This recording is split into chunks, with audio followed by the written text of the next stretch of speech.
Hello friends, आज हम बात करेंगे हाइपरटेंशन यानी ब्लड प्रेशर की बीमारी या उच्च रक्तचाप की जो बीमारी है वो क्योरेबल बीमारी है कि नहीं, उसे पूरी तरह हम क्योर या ठीक कर सकते हैं कि नहीं।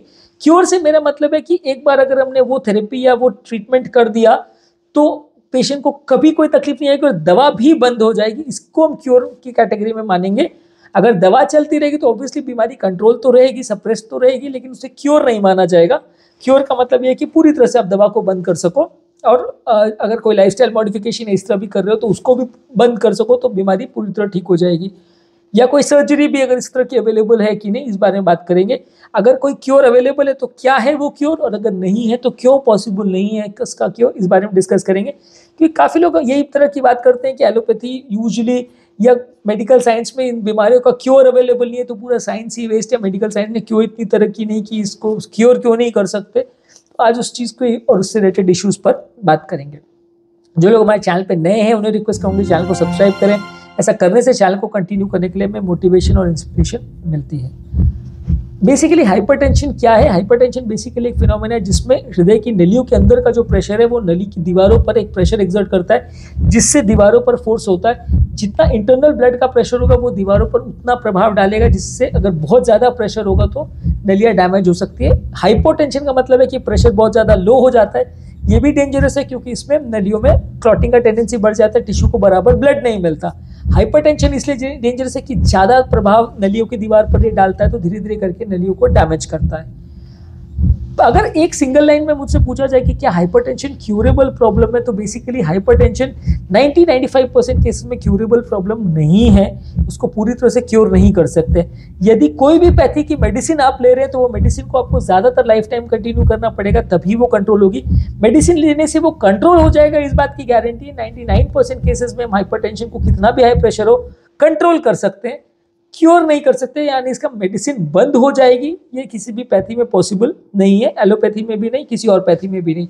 हाँ, कुछ फॉर्म्स ऑफ हाइपरटेंशन है, जैसे कि कोई ट्यूमर की वजह से हाइपरटेंशन हो रहा है, या मोटापे की वजह से प्रॉब्लम हो रहा है, कि किडनी की बीमारी की वजह से हाइपरटेंशन हो रहा है, कि कोई और ऐसी रिवर्सिबल बीमारी है जिसकी वजह से पेशेंट को अगर हाइपरटेंशन हो रहा है तो वो डेफिनेटली क्यूरेबल है। कि ट्यूमर है, वो ट्यूमर को निकाल दिया, किडनी का एक्यूट किडनी फेलियर हुआ तो किडनी को आपने ठीक कर दिया तो वो प्रॉब्लम चला जाएगा। सडन किसी को डायबिटीज शूटअप हुआ, इसकी वजह से बीपी बढ़ा तो डायबिटीज को आपने कंट्रोल कर लिया तो बीपी भी चला जाएगा। तो ये जो सेकेंडरी फॉर्म्स ऑफ हाइपरटेंशन है जो किसी और कारण से हुए हैं वो कुछ हद तक क्यूरेबल होते हैं। किडनी की नली में अगर चोक है उसको स्टेंट आपने कर दिया तो क्योर हो जाएगा। तो ये सारी चीजें को आप सेकेंडरी फॉर्म्स जो हाइपरटेंशन के होते हैं उसको क्योर करना कंपेरेटिवली आसान है, पर सेकेंडरी हाइपरटेंशन मैक्सिमम 3 से 5% केसेस में ही होते हैं। 95% केसेस में प्राइमरी हाइपरटेंशन यानी इडियोपैथिक हाइपरटेंशन होता है जिसमें नली की दीवारें हार्ड हो जाती हैं और नली का इंटरनल प्रेशर मैकेनिज्म ऐसा हो जाता है कि वो हार्ड हो जाता है, जिसकी वजह से ब्लड प्रेशर बढ़ता है। और इससे पूरी तरह से कंट्रोल क्योर नहीं कर सकते। कंट्रोल कुछ हद तक कर सकते हैं, क्योर नहीं कर सकते। इसका रीज़न ये है कि नली की इनहेरेंट टेंडेंसी ऐसी हो जाती है कि वो लंबे समय तक हार्ड हो जाती है या वो प्रॉपरली बिहेव नहीं करती, उस सेल्स का बिहेवियर खराब हो जाता है तो वो पूरी तरह से ठीक नहीं कर सकते। बीमारी ही ऐसी है, इसमें किसी भी पैथी को हम दोष नहीं दे सकते, किसी भी पर्टिकुलर साइंस को हम दोष नहीं दे सकते। बीमारी ऐसी है कि बॉडी का इनहेरेंट सेल्स का रिस्पॉन्स पैटर्न ही ऐसा हो जाता है कि वो पूरी तरह से क्योर नहीं हो सकता। हाँ, दवा से कितना भी हाई प्रेशर को आप कंट्रोल कर सकते हो। किसी का 180-190 प्रेशर है तो दवा लेके आप उसको पूरी तरह से 110-120 लेवल्स पर ला सकते हैं, वो फैक्ट है। पर वो तभी तक मेंटेन रहेगा जब तक आप दवा को कंटिन्यू करेंगे। दवा का ज़्यादातर इफेक्ट मैक्सिमम 24 से 48 घंटे या 2-3 दिन तक रहता है। जैसे आप दवा को बंद करेंगे प्रेशर लेवल्स वापस बढ़ जाएगा। इसी तरह से लाइफस्टाइल मॉडिफिकेशन की भी वही इशू है कि लाइफस्टाइल मॉडिफिकेशन करके लोग अगर अपना वजन को कम कर लें या लोग हेल्थ को अच्छी कर ले, ताज़ा फल सब्जी वगैरह ज़्यादा ले, तो जब तक आप वो मेंटेन करेंगे आपका ब्लड प्रेशर अच्छा रहेगा। और अगर आपने मोटापे को पूरी तरह रिवर्स कर लिया तो अर्ली स्टेज में हाइपरटेंशन अगर आपका है, यानी जब बीपी 130, 140, 150 लेवल्स पे है, बहुत ज़्यादा 200-250 तक नहीं पहुंचा है, तो वहाँ पे आप उसे पूरी तरह रिवर्स कर सकते हैं और ब्लड प्रेशर की दवाइयाँ बंद हो सकती हैं। पर लेकिन वो तब तक मेंटेन होगा जब तक आपने वो लाइफस्टाइल मॉडिफिकेशन को कंटिन्यू किया। मतलब ताज़ा फल सब्जी और वो सब आप लाइफ टाइम अगर कंटिन्यू रख सकते हो, हाइपरटेंशन डाइट लाइफ टाइम आप कंटिन्यू रख सकते हो, मोटापे पे कंट्रोल आप लाइफ टाइम कर सकते हो, तो वो आप कंटिन्यू कर सकते हो। तो ये एक तरह से रिवर्सिबल माना जाएगा कि लाइफस्टाइल चेंजेस करके आप 10-15 मिलीमीटर तक ब्लड प्रेशर को कम कर सकते हो और लंबे समय तक उसे मेंटेन करके आप ब्लड प्रेशर की दवाइयों की यूज़ को कम कर सकते हो। लेकिन पूरी तरह आप उसको क्योर कर पाओगे और उसकी दवाइयों की रिक्वायरमेंट पूरी तरह से खत्म कर पाओगे, खासकर जिनको सीवियर हाइपरटेंशन है और ब्लड प्रेशर अगर 190 200 से ऊपर जा रहा है, वहाँ पे ज़्यादा मुश्किल है।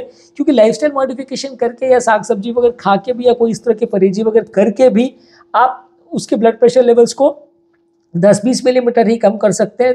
180 या 200 ब्लड प्रेशर को 120 पे नहीं ला सकते।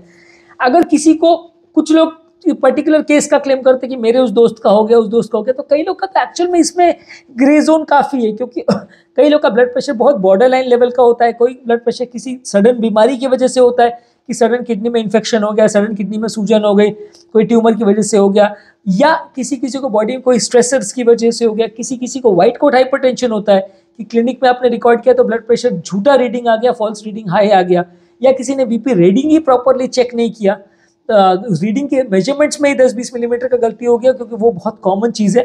बीपी मेजरमेंट टेक्निक पर मैंने ऑलरेडी एक वीडियो किया जो कि आप मेरे चैनल पर देख सकते हैं। पर ये चीज़ें एक्चुअल में काफ़ी कॉमन है और इसमें काफ़ी ग्रे जोन है, जिसके बारे में लोग बोलते हैं कि मेरे उस दोस्त का तो पूरा ठीक हो गया, या उसने वो पर्टिकुलर पैथी लिया, आयुर्वेदिक की ये दवाई ली और बीपी पूरा ठीक हो गया।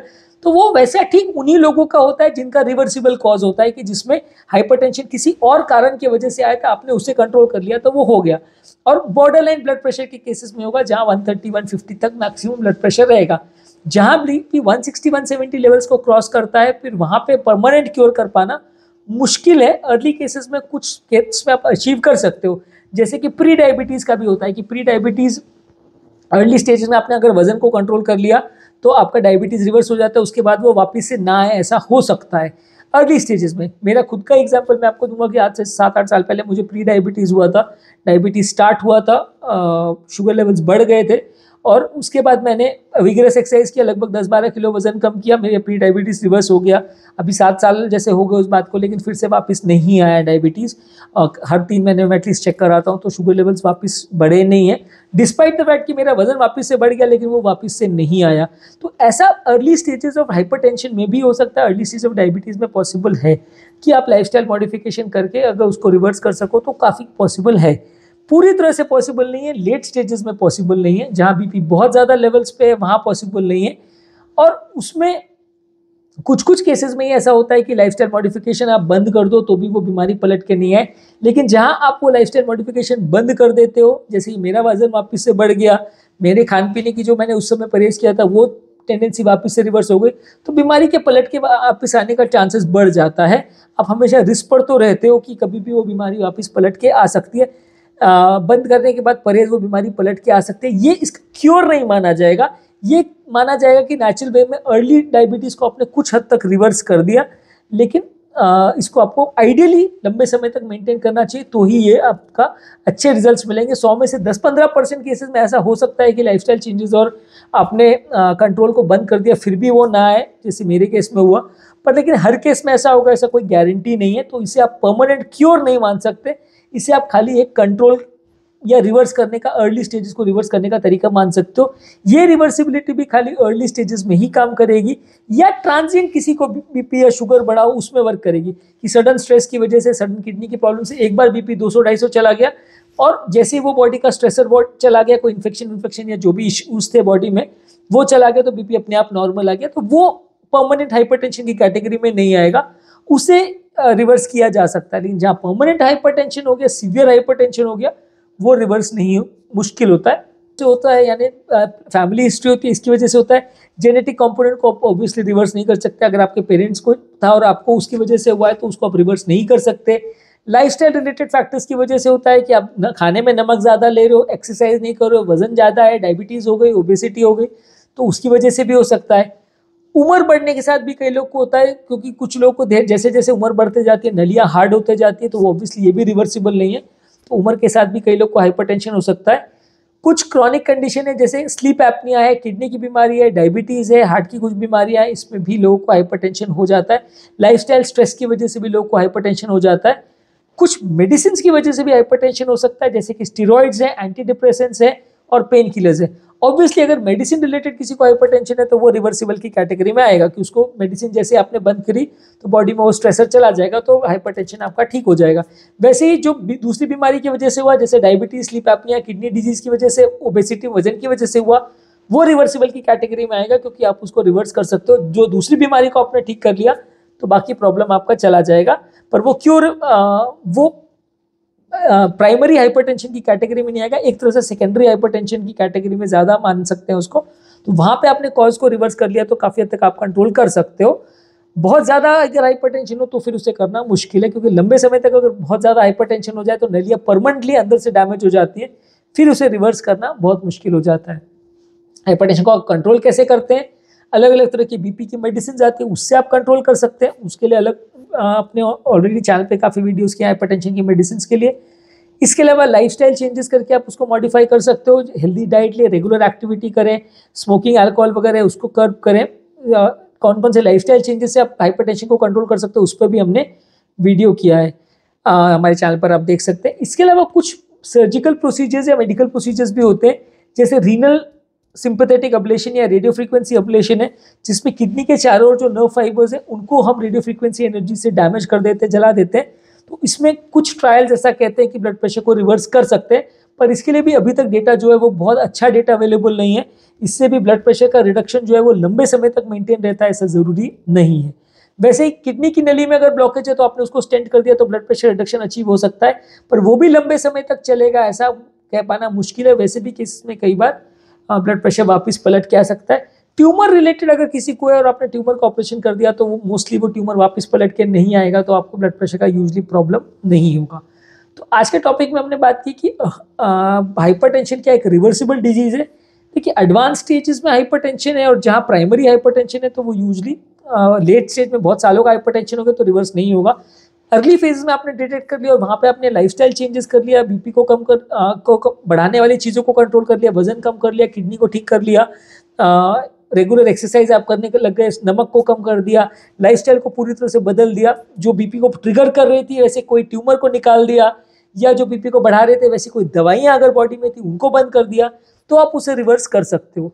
जहाँ बीपी की कोई क्लियर कारण नहीं है जिसकी वजह से ब्लड प्रेशर पेशेंट को बढ़ा है, जिसे सेकेंडरी हाइपरटेंशन है या लॉन्ग स्टैंडिंग हाइपरटेंशन है या बहुत ज़्यादा हाइपरटेंशन है, वहाँ पे उसका रिवर्सल पॉसिबल नहीं है। दवाओं से कंट्रोल उसको किया जा सकता है, क्योर कर पाना मुश्किल है। सिलेक्टेड कुछ केसेस में अगर किसी को रिजल्ट मिल भी जाए और हो जाए तो उसके लिए मैं क्लेम नहीं कर सकता कि ऐसे एक भी केस में पॉसिबल नहीं है, ऐसा नहीं है। कुछ कुछ केसेस में हो भी जाता है, लेकिन बहुत सारे फैक्टर्स पर डिपेंड करता है उस पर्टिकुलर व्यक्ति में कौन से फैक्टर्स थे जिसने ब्लड प्रेशर को ट्रिगर किया और कौन से फैक्टर को कम करने से वो ब्लड प्रेशर कम हो गया, उसमें केस टू केस वेरी करेगा। पर मान के चलिए प्रैक्टिकली 90% 95% केसेस जिनको सीवियर हाइपरटेंशन एडवांस हाइपरटेंशन है उसमें रिवर्स करना मुश्किल है।